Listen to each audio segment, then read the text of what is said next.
ಏನು ಕಾಂಗ್ರೆಸ್ ಸರ್ಕಾರ ಅಧಿಕಾರಕ್ಕೆ ಬಂದು 2 ವರ್ಷಗಳಾಗ್ತಾ ಇದೆ. ಈ ಸಂದರ್ಭದಲ್ಲಿ ಅವರು ಯಾವುದೇ ಒಂದು ಅಭಿವೃದ್ಧಿಗೆ ಹೆಚ್ಚಿನ ಆದ್ಯತೆ ಕೊಡದೇ ಇರತಕ್ಕಂಥದ್ದು, ಎಲ್ಲ ಇಲಾಖೆನೂ ಕೂಡ ಗಮನಿಸದೇ ಇರತಕ್ಕಂಥದ್ದು ಒಂದು ವಿಚಾರ.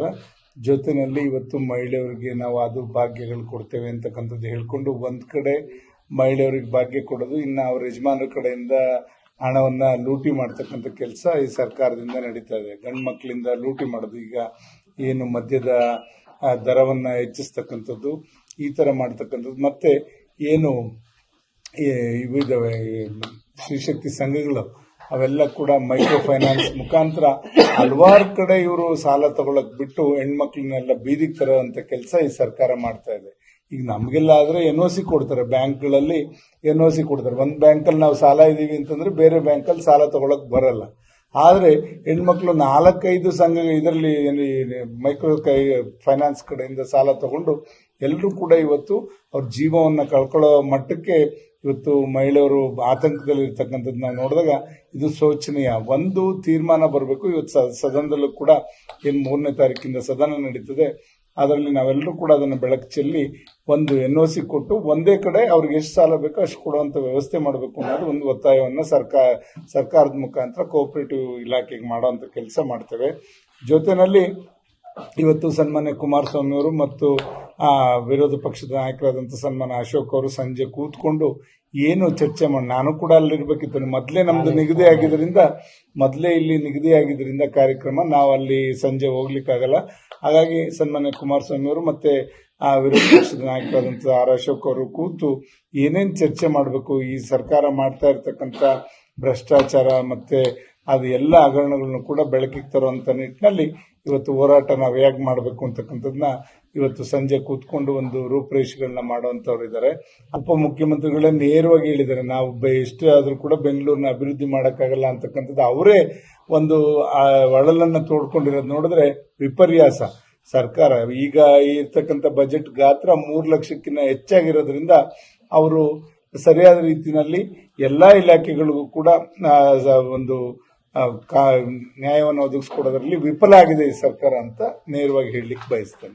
ಅದನ್ನ ಗ್ಯಾರಂಟಿಗೆ ಹಾಕಬಾರ್ದು ಅಂತ ನಮ್ದು ಒತ್ತಾಯ ಇದೆ. SCP TSPಗೆ 2 ವರ್ಷದಿಂದ 1 ಪೈಸೆನೂ ಕೊಡ್ತಾ ಇಲ್ಲ. ಒಂದ್ ಕಡೆ ಎಲ್ಲೋ ಯಾರೋ ಕಾಂಟ್ರಾಕ್ಟ್ರು ದುಡ್ಡು ಕೊಟ್ಟು ತಗೊಂಡ್ಬರ್ತಕ್ಕಂಥದ್ದು ನಮ್ಮ ಕ್ಷೇತ್ರಗಳಲ್ಲೂ ಕೂಡ ನಡೀತಾ ಇದೆ. ನಮ್ಮನ್ನ ಕೇಳ್ತಾರೆ, ಯಾರೋ ಒಂದು ಗುತ್ತಿಗೆದಾರರು ಬಂದು ನಮಗೆ ಪತ್ರ ಕೊಡಿ, ನಾವು ತಗೊಂಡ್ಬರ್ತೀವಿ ಅಂತ. ನಮಗಿರ್ತಕ್ಕಂಥ ಬಯಕೆ ಏನು, ನಮಗೆ ಕೆಲಸ ಆಗಬೇಕು ಕ್ಷೇತ್ರಗಳಲ್ಲಿ. ಈ ಸರ್ಕಾರ ವಿಫಲ ಆಗಿರ್ತಕ್ಕಂಥದ್ದು ಇಡೀ ರಾಜ್ಯಕ್ಕೆ ಗೊತ್ತಿದೆ.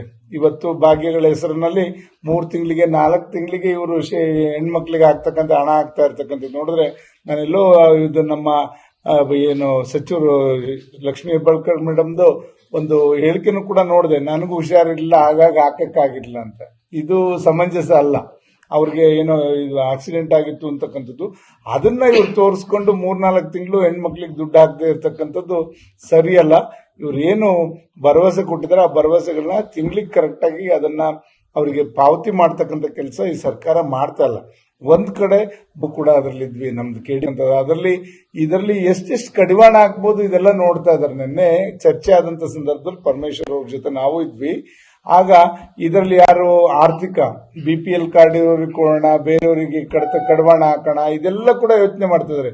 ಎಲ್ಲೆಲ್ಲಿ ಇವರು ದುಡ್ಡನ್ನ ಶೇಖರಣೆ ಮಾಡಬಹುದು ಅಂತಕ್ಕಂಥದ್ದು ಆಲೋಚನೆ ಮಾಡ್ತಾ ಇದ್ದಾರೆ ಬಿಟ್ರೆ ಯಾವ್ದಾವ್ದಕ್ಕೆ ಎಷ್ಟೆಷ್ಟು ಇಡಬೇಕು, ನಾವು ಆದಾಯ ಎಲ್ಲಿಂದ ಹೆಚ್ಚಿಸ್ಕೋಬೇಕು, ಇದ್ರ ಬಗ್ಗೆ ಗಮನ ಹರಿಸ್ತಾ ಇಲ್ಲ ಈ ಸರ್ಕಾರ. ಹಾಗಾಗಿ ಇಲ್ಲಿ ಕುಂಠಿತ ಆಗ್ತಾ ಇರ್ತಕ್ಕಂಥದ್ದು ವಿಫಲ. ಒಂದ್ ಕಡೆ ಕಾಂಟ್ರಾಕ್ಟರ್ಗಳೆಲ್ಲರೂ ಕೂಡ ಬೀದಿಗೆ ಬಂದಿದ್ದಾರೆ. 2 ವರ್ಷದಿಂದ ಅವ್ರು ಮಾಡಿರ್ತಕ್ಕಂಥ ಕೆಲಸಕ್ಕೆ 1 ಪೈಸೆನೂ ಕೂಡ LOC ಕೊಡ್ತಾ ಇಲ್ಲ. ಕೆಲವರು ನೇಣು ಹಾಕೊಂಡಿರ್ತಕ್ಕಂಥ ಪ್ರಸಂಗಗಳನ್ನು ನೋಡಿದ್ದೇವೆ.